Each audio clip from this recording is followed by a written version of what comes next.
नमस्कार दोस्तों। विश्व गुरु और 3 राष्ट्रों का राष्ट्रगान लिखने वाले गुरुदेव रविंद्रनाथ टैगोर की 164वीं जन्म जयंती लखनऊ बंगीय नागरिक समाज द्वारा धूमधाम से मनाई गई। सुबह से ही आयोजन शुरू हुआ जो देर शाम को दीपदान के साथ संपन्न हुआ। दोस्तों, बंगीय समाज के लोग यहां पर मौजूद हैं, उनसे हम गुरुदेव की जो लखनऊ आगमन की स्मृतियां हैं जुड़ी हुई हैं उनको लेकर बातचीत करेंगे और साथ ही डीएम आवास के सामने खड़ी ये मूर्ति किस तरीके से उपेक्षाओं का शिकार है, सरकार की ओर से इस पे कोई ध्यान नहीं दिया जाता, इसको लेकर के भी हम बातचीत करेंगे। अध्यक्ष पीके दत्ता, निहाल रंजन डे यहां पर मौजूद। ये मेरे लिए अत्यंत हर्ष का विषय है कि आज इस मौसम पे भी आप हमारे बीच हैं और आज रविन्द्रनाथ टैगोर की हम 164वीं जन्मतिथि का आयोजन कर रहे हैं और इस मौके पे आपने आकर के हमसे बातचीत की, मेरा हौसला बढ़ाया। 80 साल का हो गया हूँ लेकिन कोशिश कर रहा हूँ कि कुछ दिन और अगर ईश्वर समय दे तो मैं इसी तरह के कार्यक्रम को आगे बढ़ाता रहूं। साथियों, बहुत कम लोग जानते हैं कि रविन्द्रनाथ टैगोर का इस लखनऊ से क्या संबंध रहा है। लखनऊ से रविन्द्रनाथ टैगोर का संबंध बहुत ही कुछ इस तरह का था, क्योंकि उनके मुंह बोले छोटे भाई जिनका नाम अतुल प्रसाद सेन था, वो उन्हीं के कहने पे लखनऊ में आ गए थे कलकत्ते से।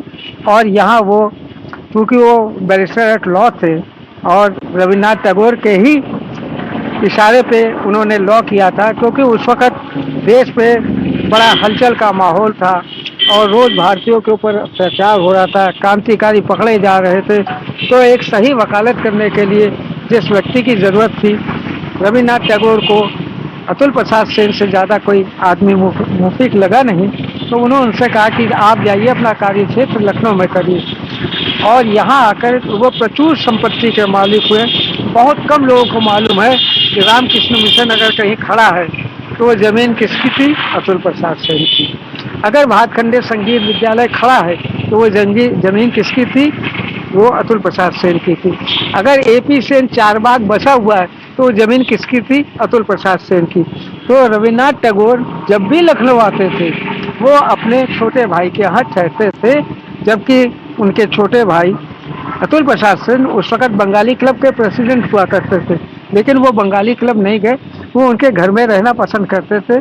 और घर के तरह दाल चावल मछली ये एक बंगाली छोड़ के एक बंगाली को क्या देगा, तो उनका एक घरेलू संबंध था। 1914 से लेकर 1935 के बीच में वो 6 बार लखनऊ है। चाहे अतुल प्रसाद सेन का यद्यपि देहांत 1934 में हो गया था, लेकिन उन्हीं के कहने पे उन्होंने 1920 में जब लखनऊ यूनिवर्सिटी का पहला कन्वोकेशन हो रहा था तो उन्होंने उसमें पहला दीक्षांत भाषण दिया था, जो अद्भुत है और अपूर्व है। यहाँ नीचे रखिए। तो साथियों, मैं आगे कह रहा था कि वो दिन था, वो साल था 1914, 1922, 1923, 1925, 1930 एवं 1935।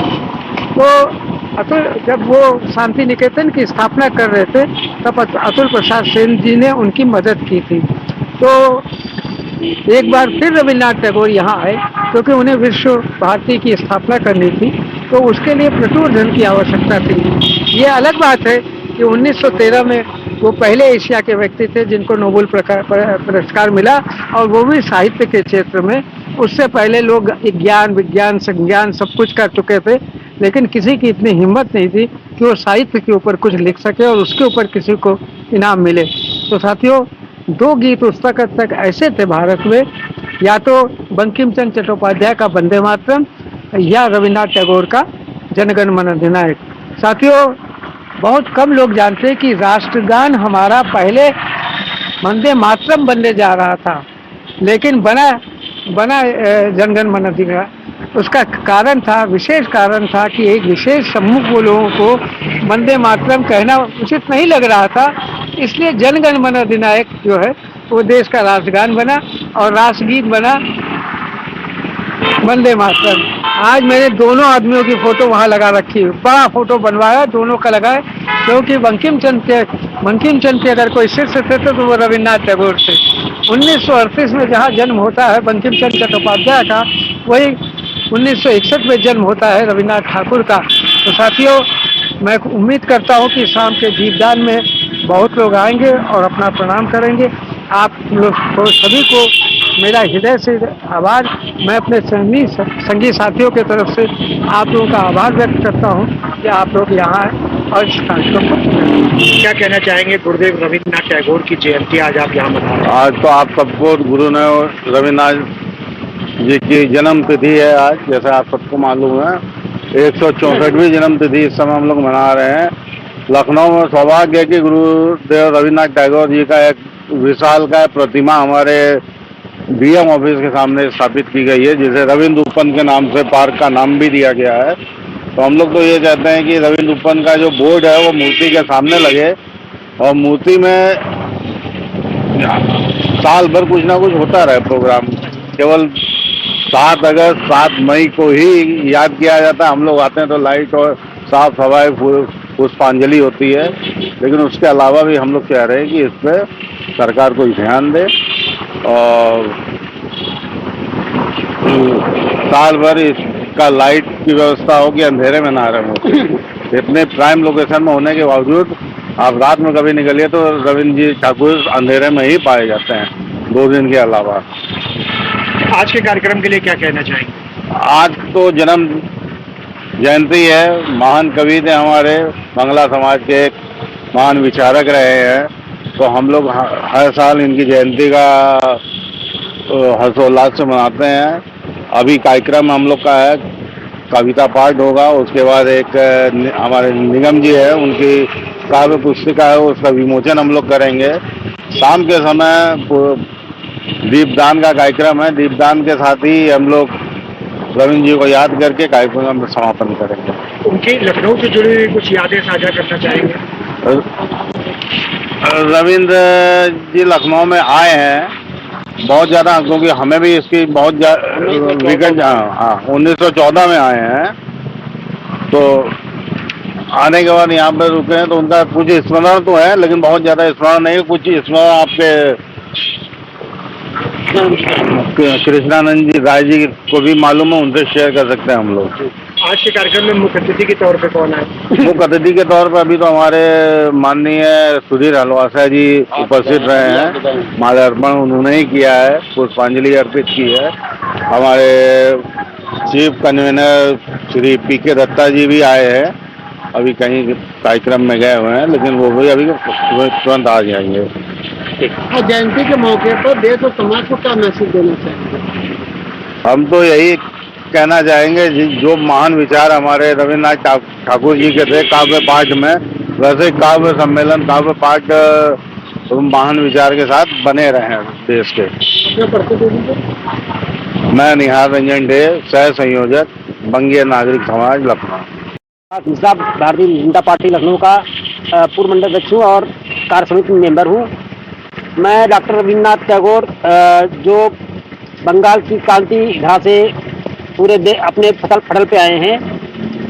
हम लोगों को पता है कि 1857 की क्रांति पूरे देश में जिस तरीके से फैली, उसमें अंग्रेजी हुकूमत की नींव को हिलाने का काम किया और अंग्रेजों को लगने लगा था कि भारत को बहुत दिन तक गुलाम बनाकर रखना संभव नहीं है। इस कड़ी में उन्होंने अपनी श्रृंखला को बढ़ाने का काम किया, जिसमें 1885 में H.O. ह्यूम के माध्यम से एक कांग्रेस पार्टी का गठन किया। कांग्रेस पार्टी में उन लोगों का नाम था जो लोग अंग्रेज सरकार को सहयोग कर रहे थे और हिंदुस्तानियों से मिले भी थे। तो ऐसी कंडीशन में डॉक्टर रविन्द्रनाथ टैगोर जी ने हिंदुस्तान की धारा में उन विचारों को लेकर आगे बढ़ने का काम किया और रचनाएं लिखी, जिनके माध्यम से यहाँ जो सही जानकारी थी जनता तक पहुँचती रही।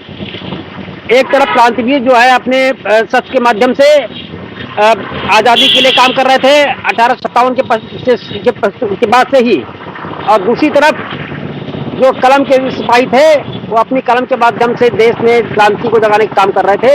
ऐसे क्रांतिवीरों में रविन्द्रनाथ टैगोर जी का नाम अग्रगण्य है और 1941 तक जब तक वो जीवित रहे, अंग्रेज हुकूमतें चाहती रही कि रविन्द्रनाथ टैगोर जी किसी तरीके से हम लोग के साथ में काम करने के लिए तैयार हो जाएं, लेकिन ऐसा खून था, ऐसे विचार थे जो गोस्वामी तुलसीदास जी ने अकबर की स्वाधीनता स्वीकार नहीं की, तो रविन्द्रनाथ टैगोर जी ने अंग्रेजों के साथ भी काम करने से अपने आप को मना कर दिया और देश की आवाज़, क्रांतिकारियों की आवाज़ और जनता की आवाज़ बनकर सामने आए। आज देश की एकता के लिए हाथ में तिरंगा है। रविन्द्रनाथ ठाकुर जी की जो है 7 मई आज है, यहाँ हम लोग जन्मोत्सव मना रहे हैं। और आज क्या जरूरत है, तिरंगे के खातिर वतन पर रहेंगे, वतन की हिफाजत हम सब करेंगे। ऋषि मुनियों वाला देश है हमारा, और गंगा यमुना सरस्वती की बहती है धारा। वतन पर जिएंगे, वतन पर मरेंगे, तिरंगे के खातिर वतन पर रहेंगे। भारत माता की जय।